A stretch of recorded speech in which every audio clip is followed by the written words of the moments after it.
from the book of Revelation. And war broke out in heaven. Michael and his angels fought with the dragon. The dragon and his angels fought, but they did not prevail, nor was there a place found for them in heaven any longer. So the great dragon was cast out, that serpent of old, called the devil and Satan, who deceives the whole world. He was cast to the earth, and his angels were cast out with him.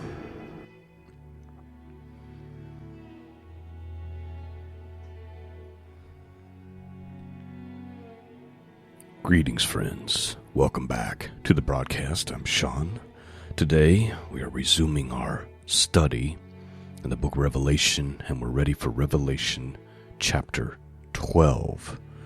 Revelation chapter 12 is very symbolic, but the good news is that we have all the other scriptures where this symbolism is used multiple times, and if you know your Old Testament, it's not too hard to make sense of this. The symbol is, we have a woman, we have a child, and we have the dragon. Now, if you listen to the introduction there, the scriptures define who the dragon is very clearly, right? It says that it is the one that was called, it was the serpent of old, right? The one who's called the devil, and Satan, whose mission it is to deceive the whole world, and as we're going to see, also to accuse God's children.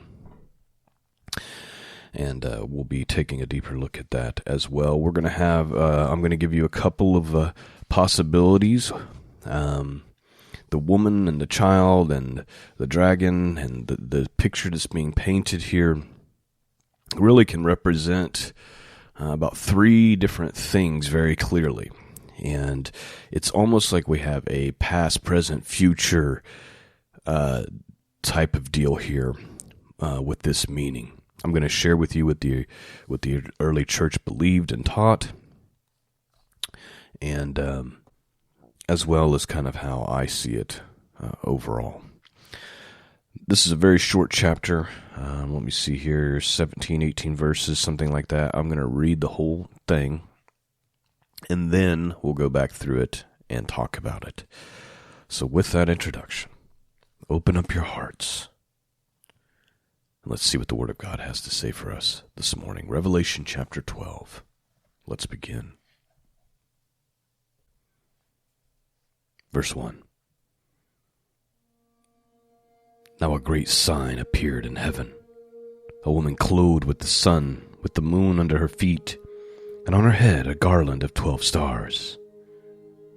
Then, being with child, she cried out in labor and in pain to give birth. And another sign appeared in heaven. Behold, a great fiery red dragon, having 7 heads and 10 horns, and 7 diadems on his head. His tail drew 1/3 of the stars of heaven and threw them to the earth. And the dragon stood before the woman who was ready to give birth to her child as soon as it was born. She bore a male child who was to rule all nations with a rod of iron. And her child was caught up to God and his throne. Then the woman fled into the wilderness, where she has a place prepared by God, that they should feed her there 1,260 days. And war broke out in heaven. Michael and his angels fought with the dragon, and the dragon and his angels fought, but they did not prevail, nor was a place found for them in heaven any longer. So the great dragon was cast out, that serpent of old, called the devil and Satan, who deceives the whole world. He was cast to the earth, and his angels were cast out with him. Then I heard a loud voice saying in heaven, Now salvation and strength and the kingdom of our God, and the power of his Christ have come. For the accuser of our brethren, who accused them before our God day and night, has been cast down. And they overcame him by the blood of the Lamb and by the word of their testimony. And they did not love their lives to death. Therefore rejoice, O heavens, and you who dwell in them. Woe to the inhabitants of the earth and the sea, for the devil's come down to you having great wrath, because he knows that he has a short time. Now when the dragon saw that he had been cast to the earth, he persecuted the woman, who gave birth to the male child. But the woman was given 2 wings of a great eagle, that she might fly into the wilderness to her place, where she was nourished for a time and times and half a time from the presence of the serpent. So the serpent spewed water out of his mouth like a flood after the woman, that he might cause her to be carried away by the flood. But the earth helped the woman, and the earth opened its mouth and swallowed up the flood which the dragon had spewed out of its mouth. And the dragon was enraged with the woman, and he went to make war with the rest of her offspring, who keep the commandments of God and have the testimony of Jesus Christ. All right, so that's Revelation chapter 12. We're going to do line by line here. Just a disclaimer that I like to make. I don't have all the answers. I've studied this for well over a decade. I've studied it in great detail, and to pretend that I have all the answers would just be absurd.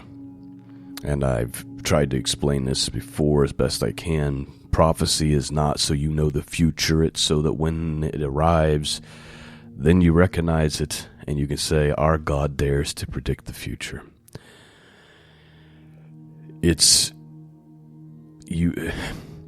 So many people have an arrogant approach to prophecy, and it drives me absolutely insane.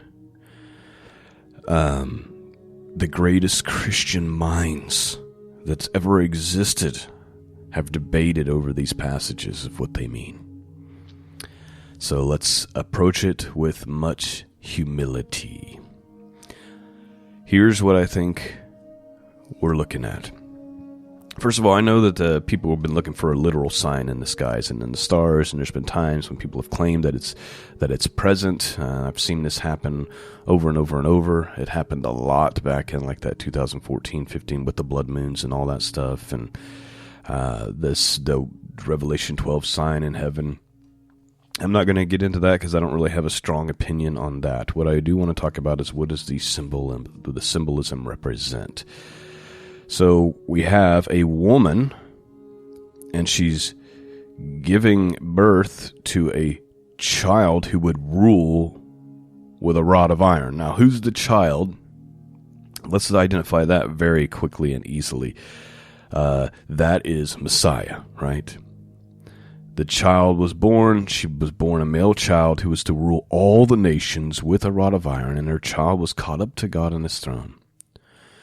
Now, the woman, the church has had multiple views on who the woman is. We have early church believing the woman that's being spoken of is both the Virgin Mary and the nation of Israel and the church. So in one sense, you have Mary gives birth to the child, and Satan does try to destroy the child right away. Remember what happened in Bethlehem, right? And Joseph receives a vision to take Mary and the child and flee into Egypt. So we have that whole they fled thing that is being spoken about in here. We also have Satan trying to destroy God's people, and we have the Exodus in the book of Exodus. And I think we have end times, last days description of also the church. And so all the symbolism is valid. And it could mean all three things at different times, right? The picture we're also seeing is also a historical picture, right? We have the fall of Satan. We have a third of the stars. What do stars represent in the book of Revelation? Almost always angels, right? We've been over this. We've proven it with text. This is where we get that Satan took a third of the angels with him when he fell. Now, Satan, it talks about how when he has this final fall, He knows that he has a short time, and he goes out to persecute the woman. We're going to get to that in a second. But when he falls, he's no longer able to come into the presence of God and accuse the brethren anymore.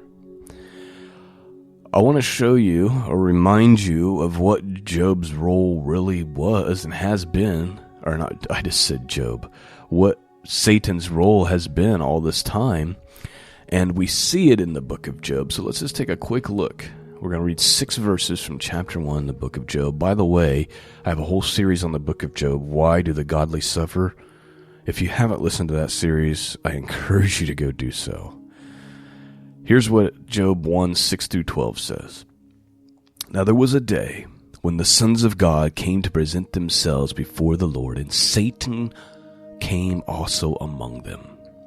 And the Lord said unto Satan, Whence comest thou? Then Satan answered the Lord and said, From going to and fro in the earth, and from walking up and down in it. And the Lord said unto Satan, Hast thou considered my servant Job, that there is none like him in the earth, a perfect and upright man, one that feareth God and escheweth evil? And then Satan answered the Lord, and he said, Doth Job fear God for naught? Hast thou not made a hedge about him, and about his house, and about all he hath on every single side? Thou hast blessed the work of his hands, and his substance is increased in the land. But put forth thy hand now, and touch all he hath, and he will curse thee to thy face. And the Lord said unto Satan, Behold, all he hath is in thy power, only upon himself put not forth thy hand. So Satan went forth from the presence of the Lord. So Satan comes before God. God already knows what's on his mind, right? He's like, have you considered my servant Job? He's perfect. He eschews evil. He fears God. He's upright. And Satan's like, nah, he's not really those things. Actually, he'll curse you to your face if he doesn't have this hedge protection about. So this is what Satan does day and night, accusing the brethren. Did you see what so-and-so did? They're not really that faithful. Did you see the thoughts that they have? They're not really godly people. The day's coming when, or some would argue the day has already come. And this is the hard thing about the timeline. Some would say, well, Jesus said, I saw Satan fall. Right? Some would say Satan fell. The reason why I think this is dealing with the context of the end is because it really talks about how Satan has a short time, right? He has a short time to execute his plan. So let's go and read this one more time, and we'll grab some other scriptures along the way to make sense of it all. Just real quick, the dragon is clearly identified as Satan. And I mentioned a third of the stars who fell from heaven is usually interpreted to mean that Satan drew a third of the angels with him when he fell. His intention was to destroy Messiah, which he failed to do, obviously. So let's have another look. Now a great sign appeared in heaven, and a woman clothed with the sun and the moon under her feet, and on her head a garland of 12 stars. By the way, one of the early church views of the 12 stars was that the 12 stars represent the 12 tribes, possibly, or the 12 apostles. This is a very common viewpoint when 12 is mentioned or 24 is mentioned.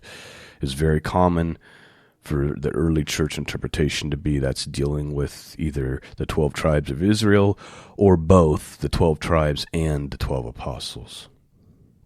Then being with child, she cried out in labor to give birth. Another sign appeared to heaven, and a great fiery dragon, having 7 heads and 10 horns, which will come in play later in our story, or in our study, and 7 diadems on his head. His tail drew 1/3 of the stars of heaven and threw them to the earth. And the dragon stood before the woman, who was ready to give birth, to devour her child as soon as it was born. So there's where the Virgin Mary comes in, right? Because this is exactly what happened. This was orchestrated through the king. He wanted to know, when you find this king, he tells the wise men, let me know. He finds out the child was born in Bethlehem, and then we have the terrible slaughter of every child under 2 years old as Satan's attempt to kill the child. But they had already received a warning and fled into Egypt. She bore a male child who was to rule all the nations with a rod of iron, and her child was caught up to God and his throne. Then the woman, now the woman, it says the woman fled into the wilderness where she has a place prepared by God that they should feed her there 1,260 days. So it's almost like the woman now represents, and always does, again, multiple representations here.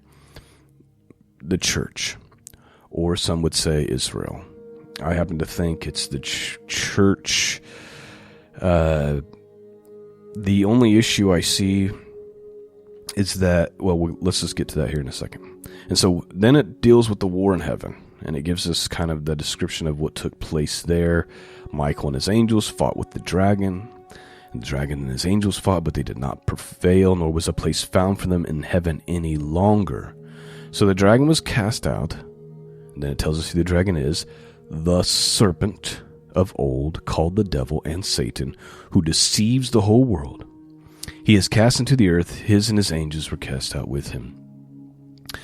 You can very clearly see the deception of the whole world taking place, right? Like the whole world is under so much delusion that it's shocking and very discouraging to be on the sidelines watching, isn't it? I mean, you see it every day and you're like, I cannot believe that the everyday person is buying into this madness, that they're so easily deceived. But they are. This is the work of Satan and his angels. And then I heard a loud voice saying in heaven, now salvation and strength, and the kingdom of our God and the power of his Christ have come. For the accuser of our brethren, who accused them before our God day and night, has been cast down. They overcame him by the blood of the Lamb, by the word of their testimony, and they did not love their lives to death. In other words, they were willing to die for the faith. Therefore rejoice, O heavens. So we have two emotions here about what's happened. Satan's been cast down to the earth. So in heaven, they're rejoicing because he's no longer before God and able to accuse the brethren. But then it says this, woe to the inhabitants of the earth and the sea, for the devil has come down to you having great wrath, because that he knows that he has a short time. So now we have basically Satan's wrath also on the earth. Now when the dragon saw that he had been cast to the earth, he persecuted the woman who gave birth to the male child. At this point, I think we're talking about Israel, right? I mean, that makes the most sense. Israel is the one that produced the Messiah, right? So it almost seems like the first thing is I've got to destroy. Again, this is just my kind of interpretation, how I'm seeing it. I'm also looking at, like I said, early church commentary. That doesn't mean that it's right, but it does mean that that was the tradition of the early church. It seems like it's Israel to me for this persecution, this wrath that Satan has. Then it says, but the woman was given 2 wings of a great eagle, that she might fly into the wilderness to her place where she is nourished for a time, times, and half a time from the presence of the serpent. This symbolism is used a lot in the Old Testament. This wings of an eagle. Okay, it's a picture of God's supernatural protection, supernatural exodus, if you will. In fact, if you go to Exodus chapter 19, verse 4, God says, you have seen what I did unto the Egyptians, and how I bare you on eagle's wings and brought you to myself. Same language here. Deuteronomy, same thing. As an eagle stirreth up her nest, fluttering over her young, spreadeth abroad her wings, taketh them and bear them on her wings. So the Lord alone did lead him, and there was no strange god with him. Isaiah chapter 40. But they that wait upon the Lord shall renew their strength, and they shall mount up with wings as eagles. They shall run and not be weary. They shall not walk, and they shall not faint. It's a picture of God's supernatural deliverance and protection. Okay? That's what's promised here to the mother of the child. The woman was given 2 wings of a great eagle, that she might fly into the wilderness in her place, and she was nourished for a time, times and half a time, from the presence of the serpent. So, here's the serpent's response. So the serpent spewed out water out of his mouth like a flood after the woman, that he might cause her to be carried away by the flood. What's the symbolism of this flood? Well, this is used again over and over and over and over. It's actually used in the book of Revelation later in chapter 17. Here's what it says. And he saith unto me, the waters which thou sawest where the horse sitteth are people, multitudes, nations, and tongues. Psalm 18:4, the sorrows of death compassed me, and the floods of ungodly men made me afraid. You see what's happening? This is a picture of men. It's a flood of men, a nation maybe, an army. It's a flood of people. Psalm 65:7, which stilleth the noise in the seas, the noise of their waves, and the tumult of the people. Isaiah 8:7, now therefore, behold, the Lord bringeth up upon them the waters of the river, strong and many, even as the king of Assyria, and all his glory. He shall come up over all his channels, and go over all his banks. So there's a picture of those waters representing the army of Assyria. Isaiah 59:19, so they shall fear the name of the Lord from the west, and his glory from the rising of the sun, when the enemy shall come in like a flood. The Spirit of the Lord shall lift up a standard against them. So like I mentioned in the beginning, if you know your Old Testament, then the symbolism is not confusing because it's been used a dozen times. So Satan spews out a flood after the woman. This would be a multitude of people, army, nation, something of that nature. But God intervenes again. But the earth helped the woman, and the earth opened its mouth and swallowed the flood which the dragon spewed out of his mouth. Here's why I think this is dealing with Israel, because now what happens? So he fails in his attempt to do this, even though he brings a great multitude of people to persecute. That plan fails. Verse 17, and the dragon was enraged with the woman. So he went to make war with the rest of her offspring, who keep the commandments of God and have the testimony of Jesus Christ.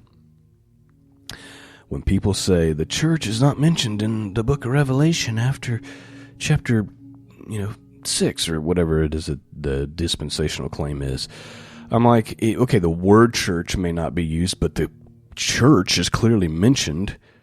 Who keeps the commandments of God and has the testimony of Jesus Christ? That would be Christians. Plain and simple. So, there's my interpretation of chapter 12. Again, it's not perfect, and I'm not trying to be perfect on my interpretation, but I am trying to get the symbolism nailed down, which we can learn and know by simply just reading the text and letting the Bible interpret itself.